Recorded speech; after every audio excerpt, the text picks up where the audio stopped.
كوثر، هاي جيت هاي يوم. بنيتي كوثر، ليش ما تتزوجين ابن عمك؟ تزوجين لابن عمك. لا يابا أنا بعدني صغيرة، بعدني عمري 15، خل أكمل دراستي. لا بابا كبرتي تعوف الدراسة. المهم زوجي. بابا قصبا ما عليكم ما أتزوج، يلا شو تسوون ما أتزوج. يوم انا اقتلها والله موتك قتل اذا ما تتزوج ابن عمها. غصبا ما عليها تتزوج ابن عمها. قلت شنو ما تتزوج ابن عمها وترفض فوقها؟ والله الا يوم موتك قتل واخليها تروح للقبر. أقول لك إي والله خوش فكرة، نجيب السكينة ونذبحها حتى نخلص من عندها. رفضت زواج من بيت عمها وابن عمها، والله عيب. خدت تتزوج شنو هاي؟ يلا جيب السكينة. اي هاي السكينة. يلا مش خليك تلعوني حضربها طلق على قلبها. هاي يابا ليش صايرين مسدس؟ ليش انتي ما تتزوجين ابن عمك يا وانا علمك؟ لا بابا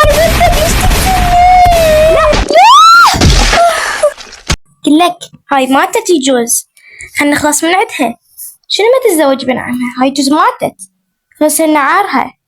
خات موت خلنا نخلص من عندها. شنو ما تتزوج ابن عمها ورفضت فوقها قصبا ما عليها هسه ترجع يجوز ما ميتة اصلا، تسوي روحها ميتة. لا شنو تسوي روحها ميتة؟ هي اصلا ميتة. خلاص من عندها. تعالي يلا. شكت بس لو موتيها قتل ولا ذابحينها بالسكينة. لك يلا هسه خد موت ونخلص من عندها. شبيك اي والله خلنا نخلص من عندها تروح لي يعني والله عيب عليها ما تتزوج ابن عمها. ليش تتزوجي؟ موتاها اللوخ طلق على راسها حتى تموت. انا ضربتها على قلبها وانتي ذبحتيها وين؟ والله انا ذبحتها على رقبتها. اسوي رقص عليها، اجيب عمامها وولد اخويا واخواني هاجيبهم يرقصون عليها ويرقصون بالشارع ويهوسون وهواي عالقين اغاني. شنو رايج؟